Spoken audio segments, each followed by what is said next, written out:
mats from the New York winters.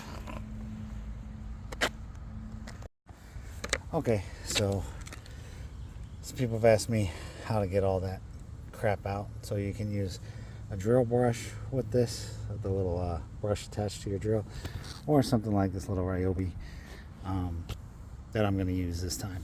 But these are going to put them back to factory color and get rid of all that grime and not make them slick. So here we go. And there you go. Not bad for one pass, with not being done for a year. If you want them even cleaner than that, then just do another round.